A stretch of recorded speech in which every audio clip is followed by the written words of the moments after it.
सबको पता है जयराम जी की से खुन्नस है हमें जो अपने आप पे गुमान है, बल्कि बदगुमानी मैं कहूंगा, कि हम लोगों को समझा सकते हैं, हम लोगों को बदल सकते हैं, ये गलत फहमी है। कृष्ण, नानक, गौतम, ईसा, मोहम्मद सबको फेल कर दिया दुनिया में, किया या नहीं किया? हेलो, उनकी बात को सब लोग मान लेते तो दुनिया बड़ी अच्छी होती। उनके पास बहुत अच्छी बात थी पर सबने नहीं मानी। आपके पास बहुत अच्छी बात है पर सब नहीं मानेंगे। Focus upon your goal. क्या करने से क्या होगा यह जानना जरूरी है। प्रश्न तो दूसरे तो क्या, अपने ही प्रश्न इतने हैं कि आदमी आंसर नहीं कर सकता। Action supersede everything. Sensitive point क्या है? Be core, teach core. Fundamentally चीज क्या है? एक्सपोजर। एक्सपोजर क्या है?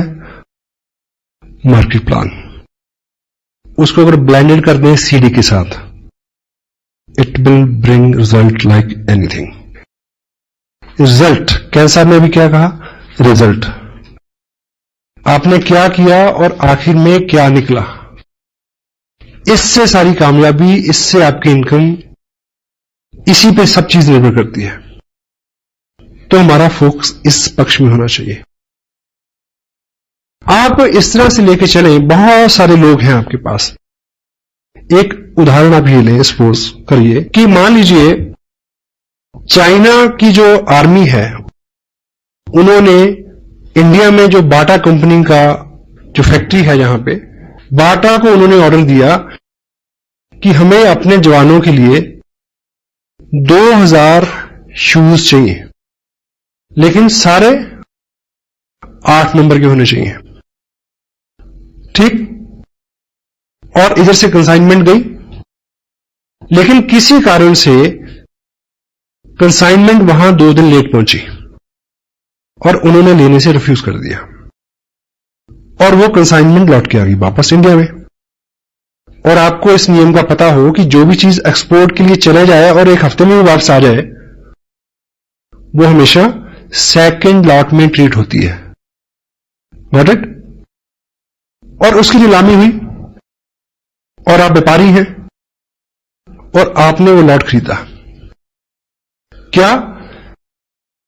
2000 पेयर बाटा शूज कंपनी, प्रिंट रेट उसके ऊपर है 995 रुपए 95 पैसे। आपने लॉट खरीदा, आपको एक पेयर पड़ा 50 रुपए में। और अच्छा व्यापारी तो अपने आप को वही बहुत धनी मानता है जो डबल कर ले। आप अपने शहर में ले आए उसको और आपने रेट निकाला 100 रुपए, और आपके शहर में सबको पता है कि नया जूता है 995 रुपए 95 पैसे का शोरूम में मिलता है, यहां सिर्फ 100 रुपए का मिल रहा है।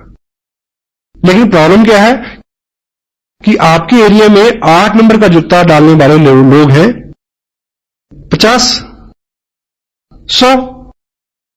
तो यहां स्मार्ट वर्क क्या है? आपने बहुत जल्दी 2000 पेयर बेचने हैं 8 नंबर के। आप बहुत सारे लोगों में जाएं जिनका पैर का साइज 8 नंबर का हो, लेकिन हम और आप क्या करते हैं कि जिसको 7 नंबर का पैर है उसको कहते हैं कि वेट कर, तेरा 8 नंबर का हो जाएगा तब पहन लियो, मेरे साथ रहे। जिसका 9 नंबर का पैर, उसको कहते थोड़ा घिसा के आ, डल जाएगा, कोई बात नहीं।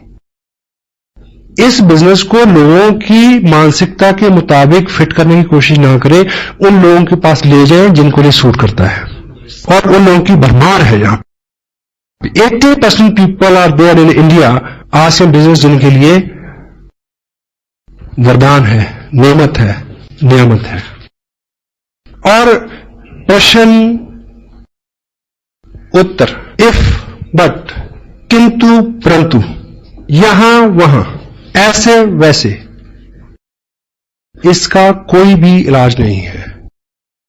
किसी के प्रश्न का जो सही उत्तर है, सही व्यक्ति, सही जगह, सही माहौल उसको शांत कर सकता है, आप नहीं कर सकते। मेरी बात पूरी हो गई? एक गांव में एक व्यक्ति था जो नेत्रहीन था। नेत्रहीन जो व्यक्ति होता है उसकी बुद्धि जो है वो बहुत तेज होती है, क्योंकि देखने से बहुत सारी एनर्जी का लॉस होता है। तो जो देखेगा नहीं वो मैक्सिमम चीजों को असेस करेगा, सोचेगा, तो दिमाग उसका एक्स्ट्रा नहीं चलता है, शारीरिक जोर भी उसमें ज्यादा होता है, अंधा जोर, इसीलिए मुहावरा बना है। तो वो उस गांव में पिछले 25 साल से लोगों के साथ रोज बातचीत होती थी, बहस होती थी, तर्क वितर्क होता था। किस बात पे? लोग कहते थे कि प्रकाश है, वो क्या कहता था? अंधेरा है, प्रकाश नहीं है। 25 साल बीत गए और समटाइम कोई चीज गलत भी हो, जब आप पूरे विश्वास से बोलते हैं, वो व्यक्ति इतना प्रवीण हो गया तर्क वितर्क में, वो नेत्रहीन व्यक्ति, समटाइम वो उतने तार्किक ढंग से कहता कि प्रकाश नहीं है, जो आंखों वाले थे उनको भी वहम हो जाता कि चेक कर लो सच में वो रोशनी है क्या। समटाइम वो उसको हरा देते। तो ये बहुत पेचीदा मसला था उस गांव का, समाधान नहीं मिल रहा था इसका। तो एक बार ऐसा हुआ कि गांव के पास जंगल में किसी महात्मा ने अपना आश्रम बनाया, समाधस्थ हुए वो वहां पे। तो लोगों को लगा कि ये कुछ पहुंचे हुए, ये महात्मा बुद्ध से रिलेटेड है स्टोरी, महात्मा बुद्ध थे। तो उनको लगा कि शायद ये जो योगी पुरुष है, शायद ये इसका आंसर कर दे। तो वो सब इकट्ठे हो गए, गांव के लोग उस व्यक्ति को लेके वहां गए, ये सोच के कि आज 6-8 घंटे का मनोरंजन होगा, तर्क वितर्क कुतर्क सारे, बहुत सारी बहस बयान होंगे, बड़ा मजा आएगा, और वो महात्मा देखो कैसे सोल्यूशन निकालते हैं इस बात का।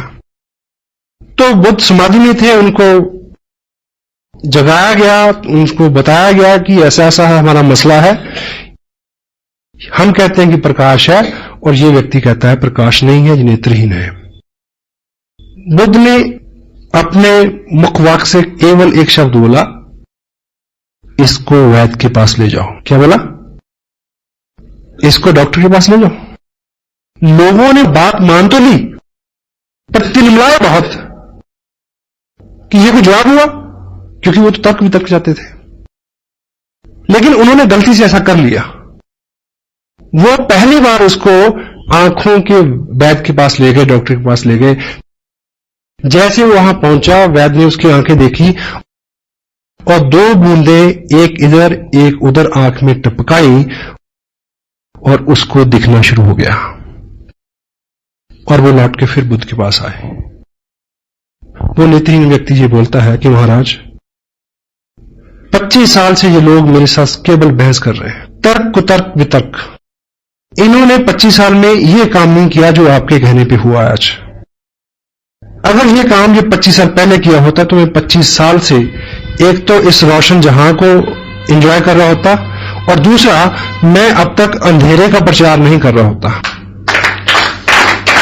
तो क्रक्स ये है, जो लोग कहते हैं कि अंधेरा है, जो लोग कहते हैं कि नहीं चलता, उनके साथ बहस मत करो, उनको वैद्य के पास ले जाओ।